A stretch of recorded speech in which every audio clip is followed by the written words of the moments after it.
change that in terms of mechanism. Two things. One, we see this as a global motion. This happens everywhere. Secondly, I think it's quite straightforward. We mean every head of party, those making decisions, those setting priorities, setting what the agendas of parties are going to be, will be women. We say that men can obviously occupy other positions in the parties, just not the leadership positions themselves.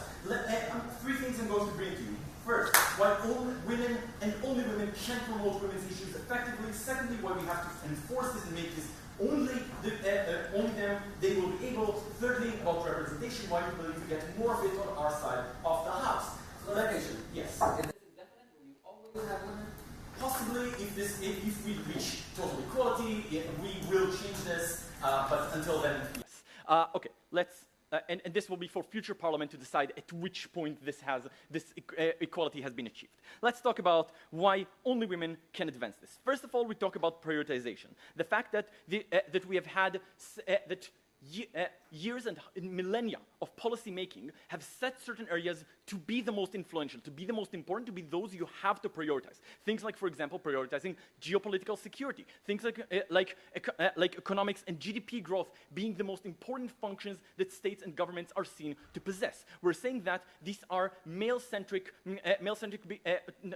perceptions to begin with. Why is that the case? Because women are significantly less safe internally, within the household, within streets, within things that are not covered by discourse on what are seen as politically important positions and cabinet positions, things that are important to prioritize within a party. We're saying men are simply, in that sense, incapable of understanding why those priorities matter. However, we say there is an experiential issue, an experiential gap here, in which women are able to understand these things significantly better. They have experienced them themselves. They experience what it means to exist within their own bodies, something men can only guess at and can only make assumptions about. The fact that things like street lighting for men are an issue of public utility, for women are an issue of public safety, and a crucial one in terms of their ability to feel safe within their own environment. Things that don't occur to men, and that men would also feel uncomfortable even trying to discuss and promote. We're saying, why do we believe women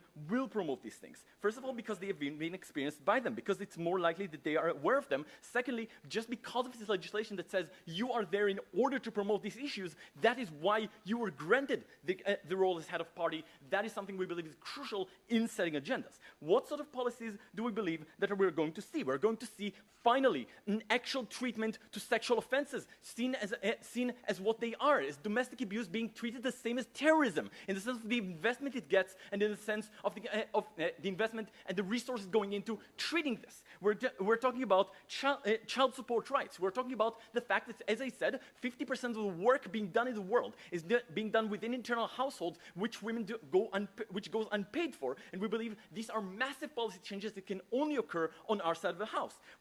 Obviously, we don't believe it's perfect. We don't believe every woman is likely to be able to do these things perfectly. However, we say we get significantly more diversity of women, which I'm going to explain next. And men just don't have the ability of doing this in the first place. Therefore, we believe and besides that, on the principle level, we just believe they have the right for their voice and their preferences to finally be heard, and we believe we're getting that much better on our side. Before I go on, I'll take closing. Who do you think controls policymaking within political parties? Okay. First of all, if you believe there are other factors that control policymaking, we are willing to have them being controlled by women as well. Secondly, obviously there is a huge influence by specifically the head of a party, the person who becomes the president, the person who becomes the prime minister, the person who sets the agenda of that party. Let's talk about why why this has to be forced. Because first of all, it's just impossible to implement this as a 50-50 policy. Like if we're talking about one person, it's not like making 50% of the seats in parliament of women. You can't split that person in half. Secondly, women, because of social perception, women are seen as less charismatic, less tough. Yes? In parties in which it is all the members of that party who vote on the politics that party will take up, will you force them all to be women? No. But we won't necessarily in every party achieve a perfect world. Our burden is to show a better one.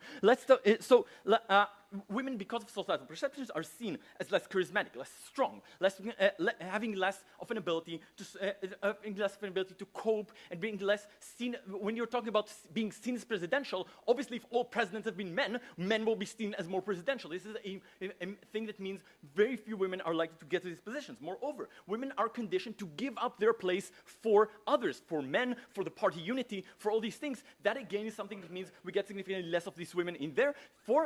Finally, we say that the women we do get there are those women who have applied to themselves the exact standards of a male-dominated society. Women like Hillary Clinton, who are super competitive or very aggressive and assertive in their style, which we say is great, but does not reflect many women and their preferences. We say our system is the only one in which you get women who are less assertive, women who represent different views of women, more diverse women, not just the rich white one. These are the women only our side can get. Representation quickly. Two elements that comprise representation. One, policy. The second, identity. In terms of policy, we think men are still given the right to vote. They're still given the right to influence agendas to a very large extent. We don't see a situation in which there won't be any capable women of carrying out those jobs.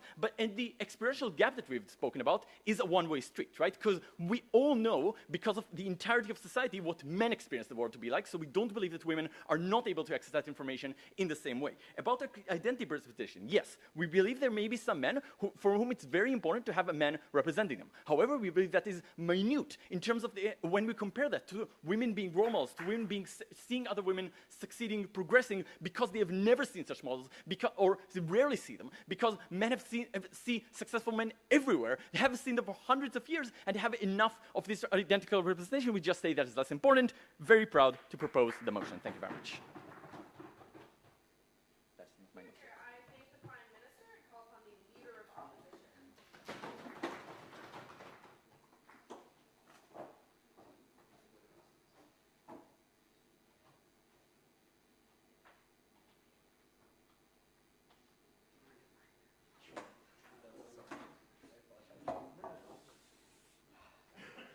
This is where my pad is. No one stole it. I lost it after the first round. Wow. This is already great.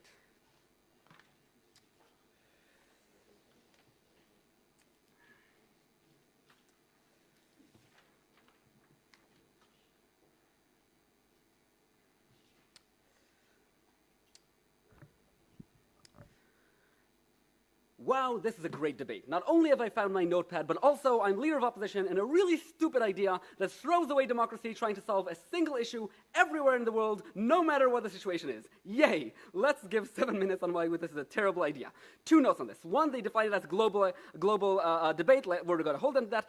Second, note that Ayal nonchalantly says, yes, any position of power, if there's anywhere else who can influence it, then we're also going to put them as women. That'll be important. We'll also hold them to that. Let's start with some rebuttal, and then I'm going to talk to you about 3 things. 1, right to democratic representation. 2, using false leaders. And 3, where was this? Backlash. Where's my backlash point? There it is. Let's start with some rebuttal.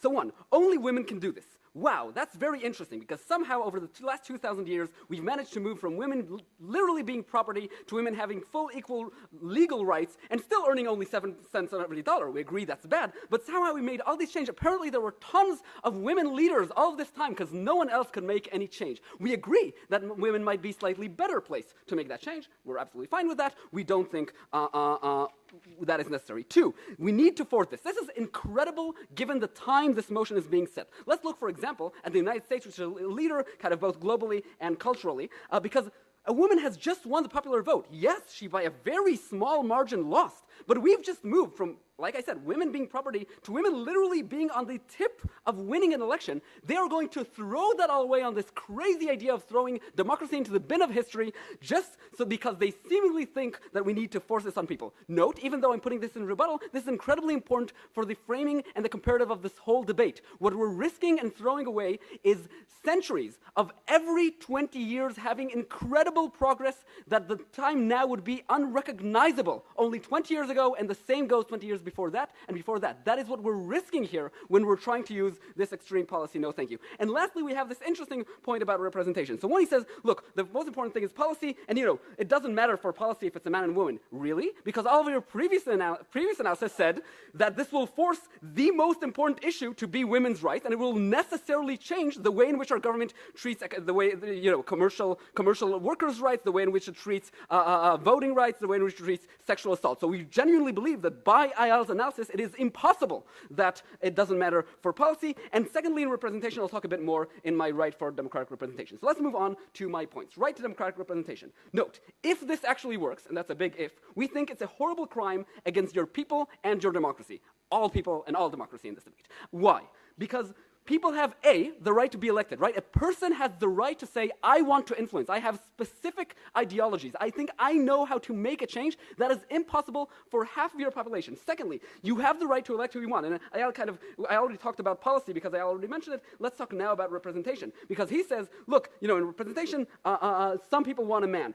But it's important to note that the most important things we elect a president for is not only the specific ideology, but also trusting that specific person to be able to make the right decision. We spend billions of dollars of an election choosing between specifically two people. They are now on with one stroke going to take out 50% of the whole population. This is terrible. Why is this even more important than the problems that they are trying to solve? Because we know that before women's suffrage, when women had no right to vote, that was much worse than the relatively small remaining problems in society. When you're now taking away the ability of people to have either certain policies or elect certain people, we think that is an atrocity. 2, using false reserves. So this was all if they managed to make this work, but they obviously won't manage to make this work. Because even though Ayal is happy to throw away all of parliament and say they all have to be women just to have control over power, not all of parliament, only people in kind of very powerful positions, fine. But as long as they don't get their policies enacted, right, they are throwing away democracy as long as they don't get their policies enacted. The practicalities remain. So even though they're doing this kind of very extreme, they still don't get what they want. Why? Because when there are governments where people can't elect the people they actually want, what they do is they informally make sure that the people in power are the ones that they want. For example, in Myanmar, Aung San Suu Kyi is controlling the parliament, even though she can't be elected. What they have is just have candidates say, I am going to trust that person. I'm going to listen to what they say and have their policies. Secondly, if you took the example of Russia, also, Putin couldn't run for a third direct run. Clearly, he just becomes a different position and someone says you listen to. You cannot control what people vote for because if the political will is there, as long as you have some democratic institutions, the political will is there, candidates can always serve what the people actually want. So, why is this bad? You could say then all of our harms also fall away. That is incorrect. 2 major harms by this being kind of this indirect political process. 1, it's a much less effective and controllable democracy. It's harder to change power, right? Because just because you elect someone else doesn't necessarily mean you will be electing someone effectively. Second, it's harder to criticize. There's this 2-level thing going on, right? Who are you criticizing? The original person? Maybe everything was the mistakes of the implementation of who you actually elected president. 3, you can't make sure you have actually alternatives, right? Because if your 2 candidates that end up running happen to listen to the same person, right, and declare that, you have no effective democracy. So you're genuinely risking democracy by doing this, even though you don't get the policies that want. Secondly, know that this harms women. Why? Because what we put in the spotlight is women that have given, and I quote Ayal, every chance to succeed, right? They've been giving all the power, and still they decide to choose to rely on men. And still they can't do it themselves. Again, they're only doing this to appease the public, which will want men. But we think that the way you actually affect how people perceive women gets worse. Lastly, let's talk about backlash. But first, yes. Your principle literally asserts that people have the right to be elected and represented equally. Presumably that's up for grabs in this debate. Give us a reason why they call it correct. Yes. So maybe this is a good opportunity to say I also don't agree with Ayal that everything has to do with, that women's right is the only important thing we have democracy for. We think that also things like preventing nuclear war, giving people basic human rights, these are all things that are at least equally important to giving women the rights, which is also very important, and therefore we do think that the basic tenets of democracy still stand. Lastly, let's talk about backlash. Note, 1, they say it's going to happen everywhere. Do you realize that in most places, we're not just, almost electing a woman, but there are many countries in which women don't have rights. This is an abomination according to, let's say, their religion or their culture or so on. In these places, we think it's really very reasonable to say there will either be a military coup of this non-democracy but kind of weird, bizarre pseudo-democracy or a religious revolt. Even in places like democracies, Trump supporters show that when people feel they're not listened to, when their political goals can't be met, they will fuck up the system. And I mean, Trump is a beautiful example of that. Let them choose only between women. They can really screw you up when you're frustrated. We think this will lead to an incredible revolt, both in democratic and in previously, I guess, undemocratic countries, which will obviously completely collapse, not getting any of these goals. Please don't throw away basic tenets of democracy for a very ineffective system we beg you to oppose.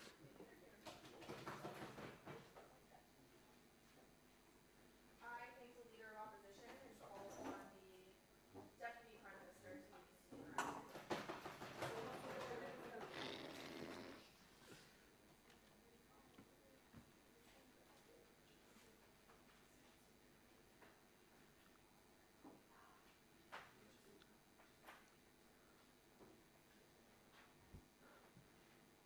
Macau, in which we stand, has the highest domestic abuse per capita rate in the world because of its gambling industry. In China, more broadly, 25% of women will in the course of their life be subject to some form of spousal or sexual abuse. And if England lose tonight, as they probably will, domestic abuse rates in England will rocket. And yet, Sella tells us that the problem of women facing is small because, hey, Hillary Clinton almost won an election.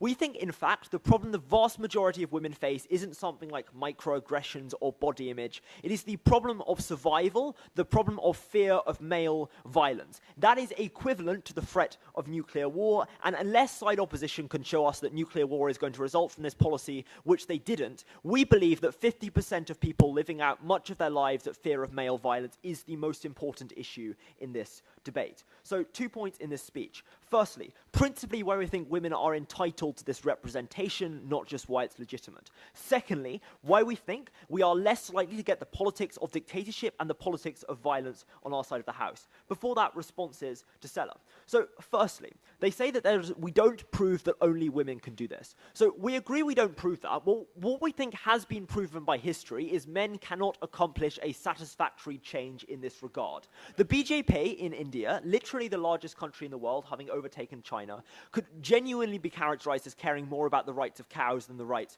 of women. So yes, there might be progress for privileged women in the US, but for the world's fastest growing country, no can do, no progress. We know men can't do it. We think it is unlikely women will do worse. And given this is an analogy to continuing genocide, we think there are structural reasons thinking it'll be significantly better, and given it affects so many people, will buy some principled harms on that side of the house. Secondly, in terms of democracy, firstly, they say you have a right to be elected. No, thank you. We think that there is a right to be elected, but all rights are ultimately a trade-off and a way up against other rights. We can tell the right to be elected is not an important one to the vast majority of people because they never consider exercising it. By contrast, the right to be safe from violence, the right to have access to good childcare, etc., are rights which the vast majority of people would consider exceptionally important and choose to try and exercise every day. So if there is any degree of trade-off, we should always reject the right to be elected. Go for it. Would you only allow women to run for office if they affirmatively say that they're going to pursue policies against male violence that you support? No. We think there is a significantly greater chance that women will pursue policies against male violence, and there will be a great improvement. Look, are we claiming that every woman will implement feminist policy? No. Do we think there is a significantly greater chance they will do so? Yes. And given we are talking about 3.5 billion people, we think the overall impact of that marginal change is just sufficiently enormous to win us the debate. In terms of people's right, no thank you, to vote for specific people who you trust. Look, ultimately, if you live in a country, being asked to choose from half of the population is not a significant restriction to be placed on you, unless you live on Andorra, in which case the restrictions you place on how many people you can choose from are so big anyway, it doesn't really make any difference. But specifically, because there will be well-qualified people drawn from women in even the world's most regressive countries, and even if there aren't, those people will be created very rapidly by the demands of this policy, and therefore you will be able to have someone you trust. Note, we already face all sorts of restrictions on who we can vote for. I don't get to vote for the person I like. I have to vote for the person on the ballot paper, the person who is in my district. Why is this an important restriction which we should trade off against the rights of half the population? Thirdly, in terms of decision-making as raised by closing in their POI. So, look, Do political party leaders control decision-making in all scenarios? No. Do they have significant influence? Definitely. They control the chairing of discussions which are taking place. They set the agenda. They can make rousing speeches to the membership, and therefore in membership-based organizations, no thank you, determine which ways those memberships are going to go. They have significant influence to create change. But secondly in this, in terms of the idea, no thanks, that there will be some degree of kind of filleting the constitution so it can be run from behind the scenes. If they're concerned about things being run from behind the scenes, that happens anyway. No real change on either side of the house. But we think in most countries this isn't what will happen. Why? Because becoming president gives you a certain degree of prestige, a certain degree of respect, which means that actually if someone else is trying to run the country from a dark room, you can probably defeat them in a political tussle. But also, that would require filleting your country's constitution such that you take away all the powers from your elected leaders. Unlikely, again, to be something many countries are going to do. So, on margin, are some of these people going to be token figureheads? Sure. Are the vast majority of them going to be? No, definitely not. They will exercise a high degree of power and influence. Finally, in terms of this idea about a military coup or religious revolt. So, at its worst, this point could be characterized as why the motion wouldn't happen and therefore illegitimate. But let's take it at its best. We would note that even conservative countries have had female leaders. For example, Benazir Bhutto in Pakistan. We think that women could therefore occupy positions in conservative countries without sparking a military revolt or a coup. It is ridiculous of side opposition to claim there will be coups in response to this. But hey, actually, if there are countries in the world which are so sexist that they will have a coup because a woman is put in charge, that makes it even more ridiculous for Sella to claim that the oppression of women is a dying problem, which we can afford to just say is unimportant and prioritize other things. Firstly, in terms of the politics of reparations, look, we think governments are structurally responsible for creating the wealth of their country and the privilege of men off the backs of women. For example, the government in Nigeria, which denies people access to contraception and abortion, such that the average woman in Nigeria gives birth to 8 children. Imagine what that does to your life, your ability to choose things for yourself. We think you are owed reparations in the form of the ability to be better represented in your government. And if that trades off against the right of men in some scenarios, fine, we'll buy that. Secondly, the politics of violence. We note the global structural trend is for a politics of machismo, a politics of violence, a politics of dictatorship, embodied by Trump, Erdogan, Duterte, Putin. We think this is structurally violent, not because we are making structurally male, not because we are making a biologically determinist claim, although there are plausible arguments in that regard, but more because we think this variety of leadership is specifically associated with men. If men adopt a consensual style of leadership, for example, Ed Miliband or David Cameron or Emmanuel Macron, they are portrayed as unmasculine, lacking in strength, not a good representative of their gender. By contrast, they adopt an ideology of violence like Trump or Modi, they are seen as a representative of their gender, a real man. By contrast, if women adopt that ideology of violence, they'd be seen as a Lady Macbeth figure, as unnatural as a traitor to their gender, resulting in harm to their electoral image. Men are therefore incentivized to adopt the politics of violence and dictatorship. Women are incentivized not to. We gave you the most important case in the world, very proud to propose.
Could I not be streamed? Is it possible? Oh, it's fine. I shared it. Don't worry about it. Let's get over it. It's fine.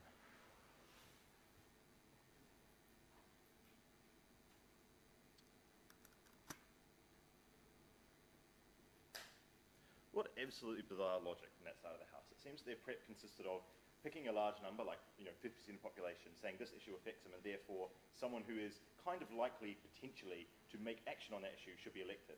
But what if you picked almost any other big issue? What if you talk about climate change, which is going to affect literally billions of people? It's going to drown millions of people in the developing world. You might say, well, let's limit the leadership of parties by the same logic to only people who care about that. Well, why is it that you care about women more than indigenous people across the world? You could say that indigenous leaders should be the only ones allowed. It seems particularly bizarre to pick just an issue and say that should be the defining factor and say that that is the kind of thing that overrules democratic consent. But then again, in order to win any of that material, they have to win on efficacy. They have to prove why women are significantly more likely, first of all, to pursue these policies, secondly, to be able to pursue these policies, and thirdly, in light of significant opposition, be able to have those policies implemented. They absolutely won't be.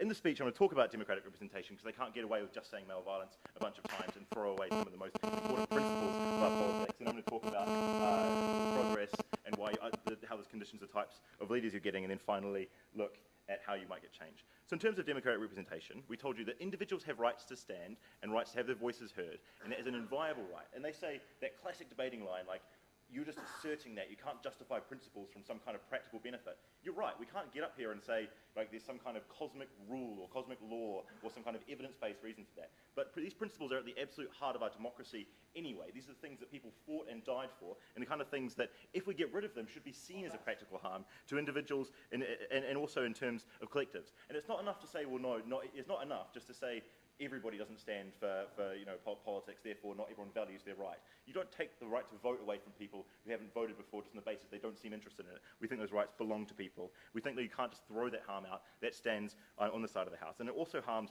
everybody else, so men and women who might want to vote for someone who's stopped from standing. So they say, well, ultimately we stop male violence, we save a lot of people, and that's a justification for why we should throw democratic norms out the window. So if they're actually going to win this, then they have to prove that the kind of candidates they're going to have are going to stop male violence, which firstly is a little strange given they haven't committed themselves to even restricting this to candidates who campaign on that in the first place. So you might have candidates, you might have female candidates who don't campaign on the kind of progressive thing they have.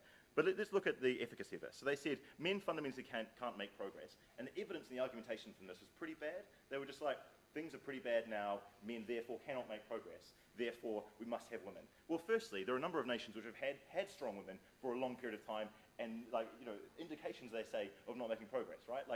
What kind of progress did Margaret Thatcher make on women's rights as the leader? You can't just ergo and say men have been in charge previously and women haven't. We have had strong women. You've also not seen those kind of changes. But secondly, how does policy work? They seem to imagine that a leader completely whips the party in whatever kind of country, whatever system they're in. The leader goes, right, woke up today, decided to put new streetlights everywhere.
trying to put my phone up so I can see it.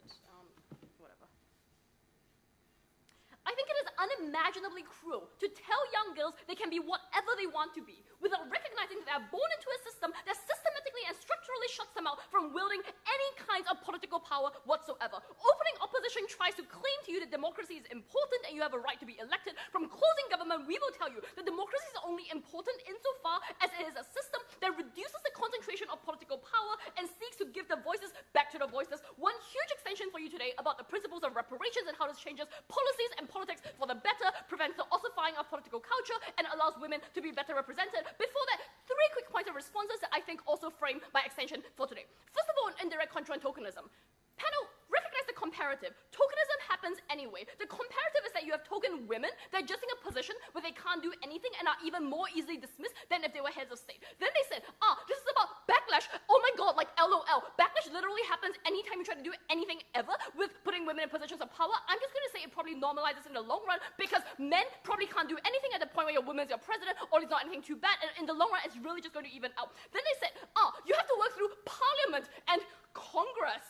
Again, I'm going to show you in my extension why in the long run you get more women flooding into politics. This probably changes the dynamics of how Parliament and Congress works. Yes, we agree we're not going to pass all the policies at once. You're not suddenly going to get miraculous free abortions, free contraception in Alabama, but you're going to get something that is a damn sight better than what we have now. The second issue they give us is, but why women? Why not the indigenous community? This is bizarre. First of all, women are a cross-cutting category. They are likely to encompass other identities. See Alexandria Cortez, who just won New York State. She's both a Latina and a woman. The second reason is because they're just the largest group of discriminated minorities that we have right now. Oh my god, they are literally 50% of the population. Bizarre statement coming from Paul. Then the third thing they say is, but what are women going to do when they're in the office? They already have like the vote and everything. Okay, opening government said, statistically, they're more likely to pass female-friendly policies. From closing government, I'm going to say, you get lots of different kind of women. We need to break the societal view that women can only be feminine and nurturing, or can only be like Thatcherite and Clinton and conservative, right? We need a diversity of different women who are in highly visible political positions, because it's only in that way that you can break the mold. There can only be one kind of woman politician, because that's the entire assumption that opposition is working on. I think if you can have a Supreme Court that's like 9 men, you can have a Supreme Court that's 9 women, it will like do many good things for representation. Extension. And I think this also deals with a lot of what Paul calls social positions and like what kind of things women will do once they get to power. Look, I think we all basically accept that women are starting from a place of historical deprivation. Opening government says, this is because men have systemically privileged themselves in making policy decisions by prioritizing nuclear war and climate change. Paul says, but climate change really affects a lot of indigenous people. Look, first of all, climate change actually disproportionately affects women, so like, woo, go that. But second of all, I think the historical deprivation we're thinking about is actually about your basic participation as a political citizen. If you look at how women have been historically deprived of their rights, it's because they have been deprived of their political agency, right? They start on a back foot. They lost out on things like political networks, which required being inducted into old boys clubs. They lost out on things like the fact that macho posturing before they were able to enter the political arena became the main form of political communication that you're able to get. And they lost out of the fact that society now believes female representation is unnecessary. Listen to the rhetoric that opening opposition is giving you. They are saying empathetic men can do just as well as women. We already have some women in positions of power. In surveys of how people perceive women in society, men actually find women to talk as much as they do, even though they only spoke about 10% of the time. They find that to be an equal number of men and women in politics, even though women only make up 20% of political positions overall. All of these things are down to the fact that women have historically been shut out of political positions. That's really important. I'll come back to it later. The second thing women have been shut off when they're shut out of politics is role models, which sounds really trivial, but basically you have no one to fashion yourself after in a way that society will recognize as a political figure. 2 scenarios emerge here. The first scenario is the self-selection of women, which further reduces their political agency because lots of women are cut out from political representation at the start. If opening opposition is concerned about your right to be represented, then I will tell you that there's nothing crueler than a system that tells you you must choose between your identity as a feminine woman and your political aspirations. There's nothing crueler than something that says you can be a politician, you can realize your dreams, but only if you shed everything that makes you recognizably you when you look at yourself in the mirror. I think that's ridiculous. I think we change that at least. I think there's a greater impact than some men no longer being heads of state, right? You ensure that at least some women who have historically been disenfranchised are now able to to do this. The second scenario is that the women who do self-select into this now have to model themselves after their male counterparts. This is terrible because of the double jeopardy that faces these kind of women, because they are neither a feminine woman nor a man playing a man's game in a masculine world. What is the impact of this? First of all, it ossifies political culture. It says to you that politics is a man's game, will always be a man's game. If you want to make it in the political world, you damn well better behave like a man, be aggressive, be macho, never give in. Why is this bad? First of all, principally, it restricts choices for women.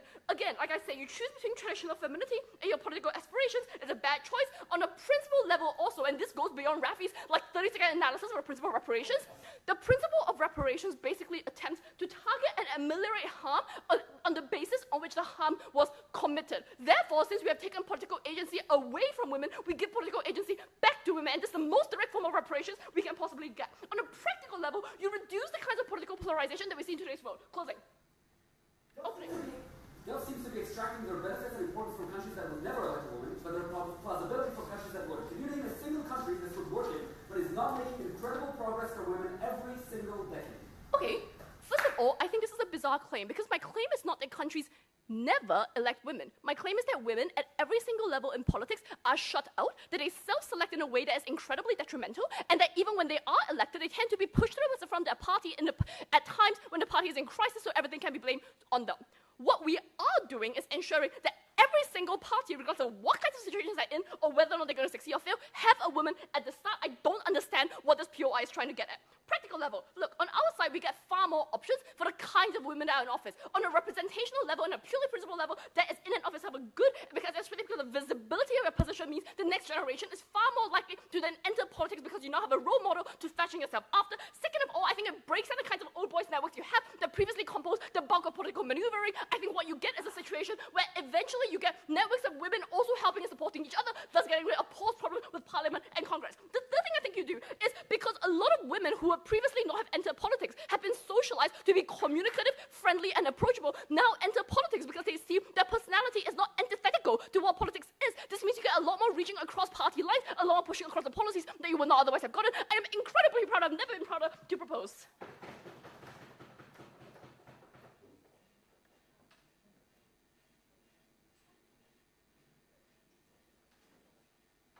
I thank the member of government and call upon the member of opposition. Here.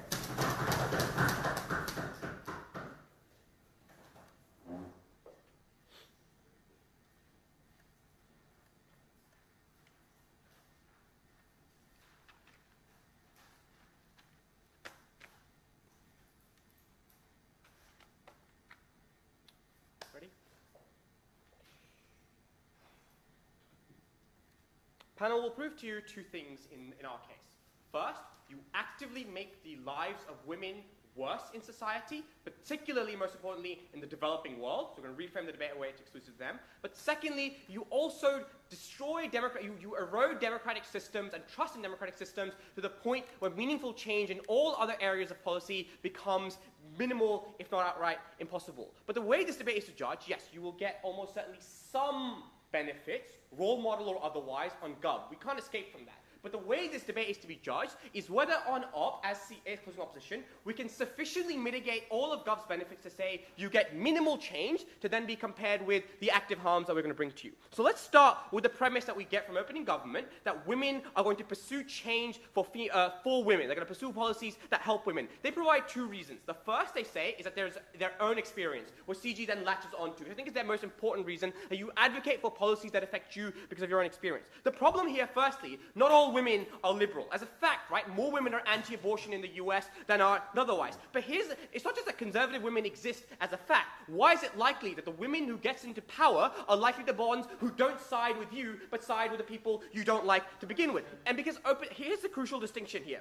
Opening opposition to point out correctly that policy will be controlled by men. We're going to go one step further and say these leaders will be controlled by men. Why? How do you get elected as a leader of a political party, right? You need the rest of the political party party to vote for you. Those votes are going to come from men. The way you get that is you need to then cater to these majority men factions in your political party to get elected. The more radical your proposals are, the more you move away from the issues these men perceive to be important, as OG says, economy and foreign policy, right? The less likely you are to get elected. If your manifesto isn't uber strong on economy and foreign policy, because Ayal says men care about these issues, you're not going to be the one who's put into power. So that means the women who get into power make the trade-offs between female issues and foreign policy and economy before they even get into a position of power, because you need to cater to them. The second thing is, privileged women often tend to get to the top, right? Not minorities or trans women or minority women who tend to be the most oppressed. Right? So the minimal experience of oppression. Sure, their response is comparative benefit. No, because you only help white privileged women for whom you could have gotten backing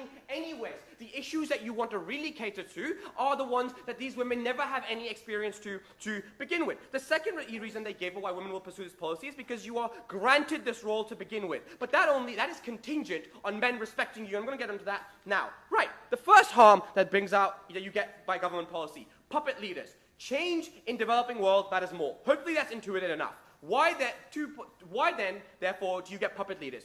First, because often the women who get access to power in these countries are daughters and wives of existing politicians. Sure, you pass this policy, and by tomorrow you need a female leader, but you don't change the attitudes around women and sexism tomorrow. That takes 50 years. So you're going to have to elect the wife or the husband or the daughter of the most important political man in your party. But second, we get puppet leaders because of all the sexist reasons that all the sexism that exists because of OG and CG told you about, right? What that means is women will be trained to take on the leadership mantle, in your party by sort of like the top male leadership within a political party. They're going to train them in a way, facilitate, gear them in a way that they know caters to their male constituency in these countries, right? No, thank you. Opening government says, but you chair discussions and control the party and boardroom discussions. Anyways, not anymore. Obviously, factions exist in any given political party in any country, developed or developing. The thing is, when a leader of a political party has a popular backing of individuals, he can control those factions because factions know they need to submit to him in the end because he's the one who gets the votes out ultimately. What happens in the developing world is often you end up voting for the big strong man in your regional rural area who can get you food, who can give you the kind of patronage favors that you require, who can help you out when you're in a tough position, right? Those are all exclusively local landowners or businessmen, the ones who have power and can get the vote out, are all exclusively men in all developing countries. That means they hold the leverage to get the votes out, which means women leaders now need to cater to them rather than vice versa. Also, just intuitively, all the principal reasons for why people will hate this policy, but also because it'll tick off some people, means women leaders are going to be less popular than simply because of the perception that they don't deserve it, which means they're on the back foot and are like on the lower end of the bargaining platform. That means you get less policy ability for them to push for policy. Why is it a problem that you get puppet leaders then? Here's where we move beyond opening opposition to say it's not just about coups and not about mitigation, but the active harms. No woman across the board is taken seriously anymore. Not just the women who's a leader, but any successive woman who comes up is going to be seen as deliberately privileged and given positions of power, deliberately trained to one day take over the current woman in power, because it's not like any man can take over to begin with. It colors your perception of all female leaders. You respect Hillary Clinton right now, sure, because she ran a good campaign. You celebrate Benazir Bhutto because she managed a tough life in a political world of men. But you don't when you think she only got there because a rightful deserving man could not. That colors your perception of all female issues. But two, and more, which means you never see them as respectful. You never buy into the policies that they want to, right? You never get the popular backing. But two, and more importantly, you need to, I'll take it in a minute, you need to convince men to help women in developing worlds. A lot of their analysis about getting backing applies to the developed world, but not when the vast majority of your population only looks towards men as authority figures who can tell them what correct social change is. Opening? No, closing. Sure. So lots of debate societies, including Sydney, have affirmative action quotas for women that ensure that minorities are represented. Do you find them to be token of No, that's all fine, right? That's the point.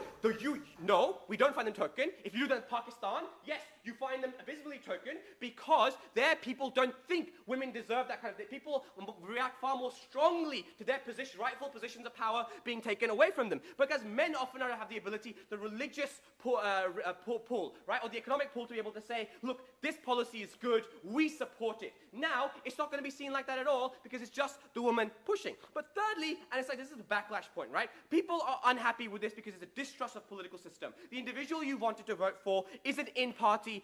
Sure, not everyone cares about the right to vote and right to vote for whoever you want, but when you take it away from them, they instinctively respond angrily saying, no, I have a right to do that. Why are you taking this right away from me?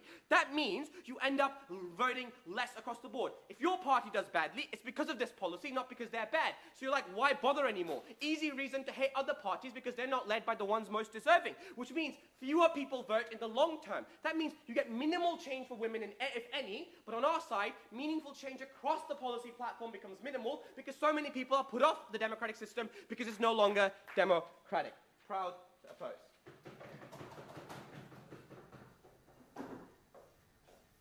I take the member of opposition and call upon the Gov Whip to close out the government bench in this debate. Here, here.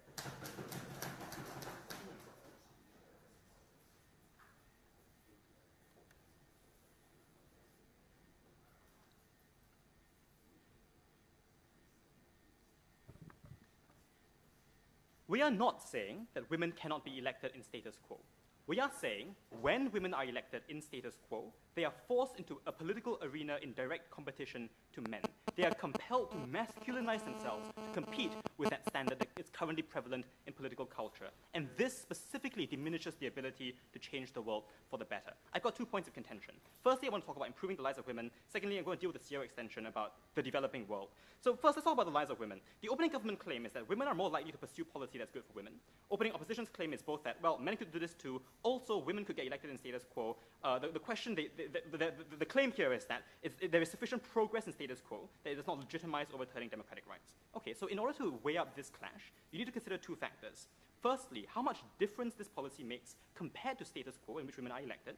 And secondly, what the threshold is on which we are allowed to restrict democratic rights. And these are 2 specific questions that Enting answers in her extension. Let's talk firstly about the difference against status quo.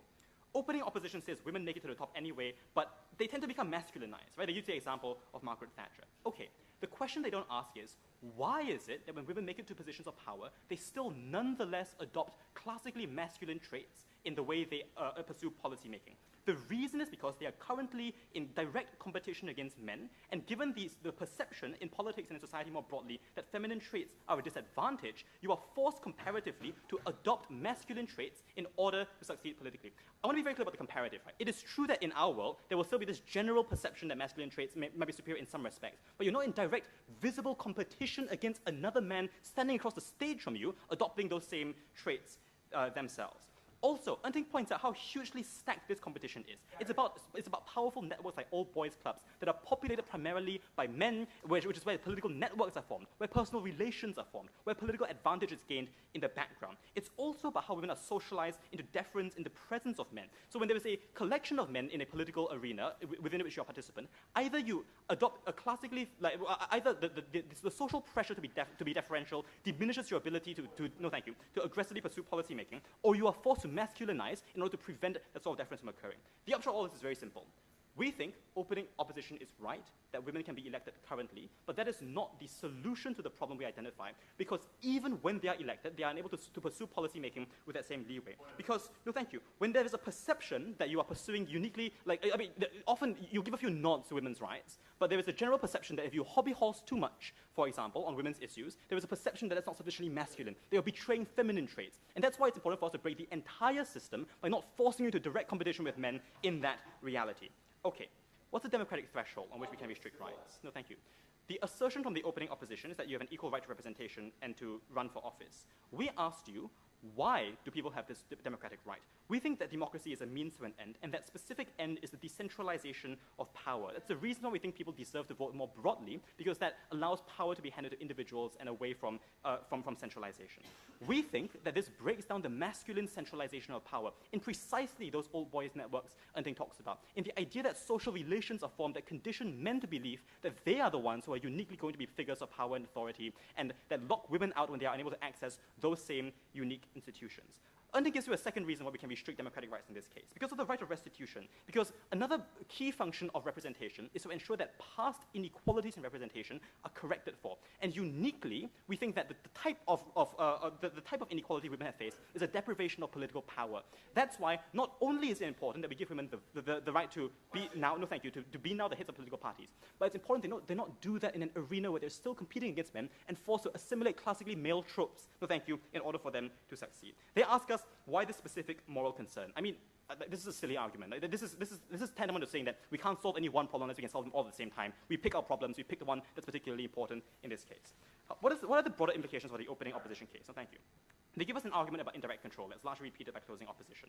Okay, we think indirect control is worse on that side of the house because in a world in which you have to cater to a male polity, it is much more likely that you lack leverage when you know that you can be replaced at any point by a man. This is unique because there is a unique responsibility that you carry with yourself, feeling like the alternative is a world in which there is one less female leader in a world where there are already too few. So that's why even if you could be replaced by another woman, I mean, that is not the same sort of pressure to conform to the demands of that polity. But secondly, there is going to be a huge numerical change in our side, because there are lots of political parties around the world. That means you force a diversification of the sorts of women who are picked by those male polities on their side of the house. There is a gradual breaking down of that sort of indirect control into the long term. I'll deal with this more when I talk about the closing extension. Finally, the opening government talks about the politics of violence, and that's very important. But notice that the impacts of this only flow in a world in which we demasculinize femininity in politics. We've shown you how we achieve that, so all of those impacts rely on that claim. Let's talk about the closing opposition extension.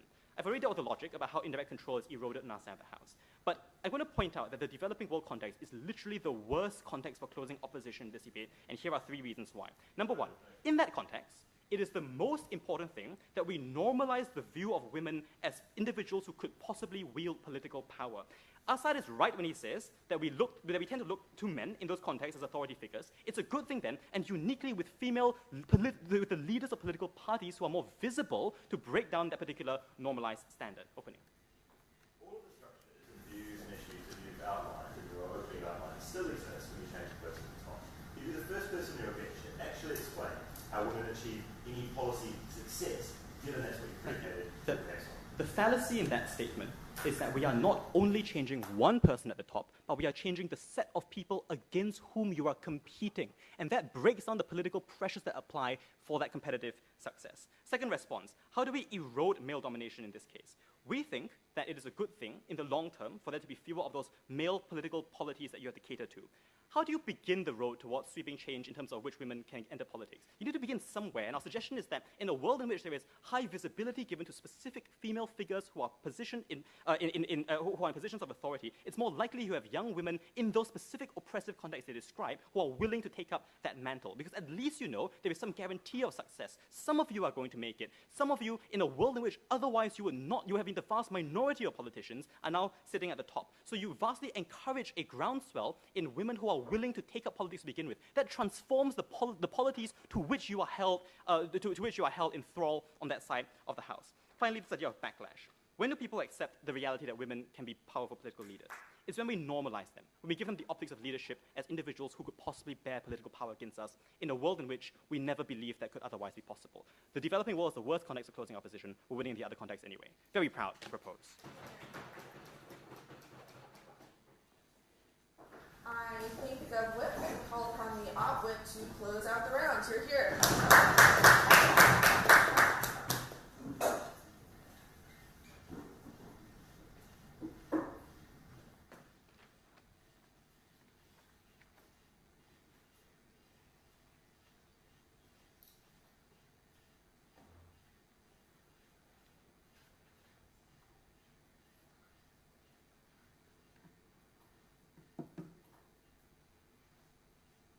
three things in the speech. Firstly, on the principle. Secondly, on will the policy of political parties change as a result of this? And thirdly, on the political process and developing democracies and the future of democracy within these countries. Firstly, on the principle.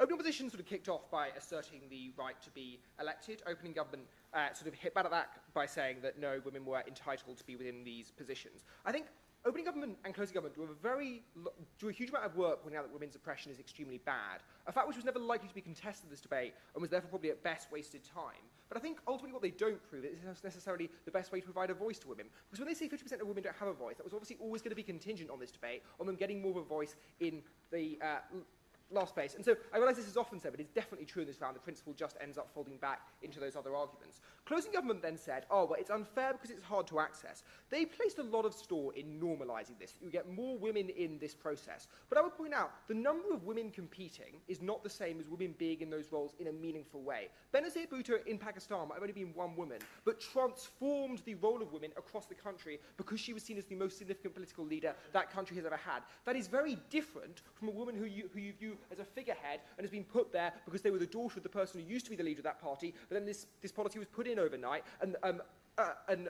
therefore you see her as vastly less legitimate. It's not just about the numbers. The second response here is they say, oh, we were forced to masculinize. We gave you lots of reasons, and I'll get on to this later, why the process of who you pick for the leader will still be controlled by the men, because this policy is going to come in at some point. I reckon the people who control these parties will notice this policy is going to come in at some point and might change the structures of their parties. That's why it was bizarre when OG had this model confusion with the entire of the PM speech over who they were actually going to force. At some point, they will change the structure of these political parties so they can choose. You're still forced to masculinize because you're still forced to appeal to the men who ultimately control that selection process. Just because you're competing against other women for the appeal of men, that's not necessarily a good thing. That's also true of Miss America and competitions like that. It's not just that all the other, it doesn't necessarily make it a progressive thing that all the other competitors are female. Ultimately, this was again contingent on female change, on meaningful change for women, and so folds back into the rest of the debate. No, thank you. Second question, how will this policy actually affect, how will changing the political parties affect policy? Too many words at the end with P.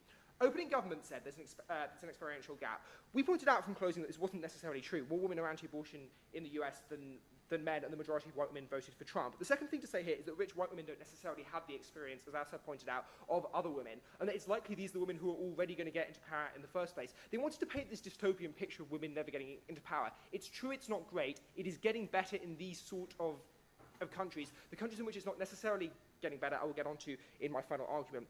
Then, sort of on the hop, the PM provided a fairly unclear picture of how far or how radical this policy is. So ultimately, about the people who control policy will be women, but not MPs if, as is the case in many parties, those MPs have to vote through the policy, so it clearly won't be women controlling policy in the first place. Look, parties can, as I previously pointed out, control the apparatchik systems by which people get put into certain places of power. Whoever you designate in your policy, the parties will realise this, and they will find the body which you haven't designated and give the power to that body. This is a system which they can't just say, oh, we'll do this perfectly, because there are structural reasons why you can't do this perfectly, or you just mandate the entirety of all political parties are all women, which would clearly be just a totally unreasonable policy that would make many of the harms that we pointed out worse. Ultimately, opening government said they had to prove they got significantly greater change, but it was just unclear.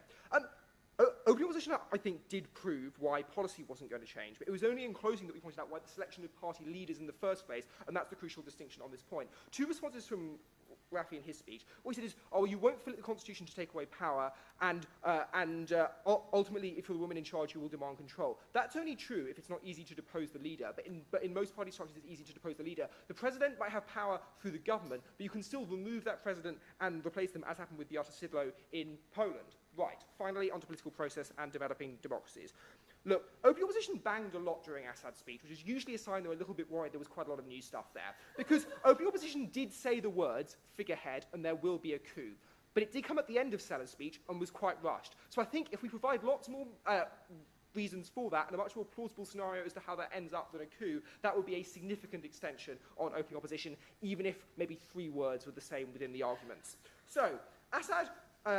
what did Assad tell you? He said, ultimately, you change the way that these elections are conducted when you do this. He gave the very plausible example of in developing democracies, given that often it is the relatives of political dynasties who control power. You'll just get the junior relatives of these men, and so they will still control change. He also pointed out the patronage power within these countries is still in the hands of men. They still control all of that. I'll take opening. It's very easy to choose a woman who looks compliant, but once you've given her access to the airwaves, the prerogatives and political leadership, to all the powers of president, they tend to become a lot less compliant and will usually win the political fights which are involved in any attempt to remove them. This is quite a Western motion. Deposing presidents is not actually that hard and happens in a vast majority of countries quite frequently where people are far more desensitized to it. And so it just seems to me that, like, if a party is worried that they are, like, if it's a conservative party that has put a woman there and the woman stands up and does the thing that opening government is about and says free abortions, I suspect that conservative religious party might wear the problem without having to depose that in order not to pass something they view as sending them to hell. So I don't think it's likely they won't act in that scenario. Asad gave you 3 reasons here. He said that ultimately women wouldn't be taken seriously across the board. I think it's important to note this is where some of the too far analysis from the gov bench that things can literally never get better just wasn't plausible. There are meaningful mechanisms by which these things are improving in these countries. And when you take a policy like this, you risk making those mechanisms not work. And that is a significant risk to take in this debate. However much you want to say it's just worse and will never get better, that clearly wasn't a plausible characterization. The second thing, and this is really important and totally new, you need to convince women to help men. And the sad fact of life is that that message is often delivered better by men who that community already trust. Closing government's case, for example, was weirdly contingent on, the most important thing in this debate was to help women who enter into politics. Ultimately, the most important thing is the policy change that results into the vast majority more of those women, and that was always contingent on the stuff that I've already rebutted in terms of them necessarily pursuing better policies for them. The third thing I think is really important, the distrust of the political systems in general goes down. That means in these countries where these political institutions are extremely fragile, that's when it tips the balance. That's what leads to the coup that opening opposition claimed but did not prove. 2 responses from closing on this. They said, oh, well, the most important thing is that you normalise, but we point out this wasn't normalising. What this was normalising a figurehead in that parties. So you were normalising something, but it wasn't free and fair open competition for these spots. The second thing is that young women will take up the mantle. I would love this to be true, but the young women who take up the mantle will realise their careers are dependent on getting selected for these things in the first place, and their political idealism will very quickly disappear under the mantle of necessity. Very proud to oppose.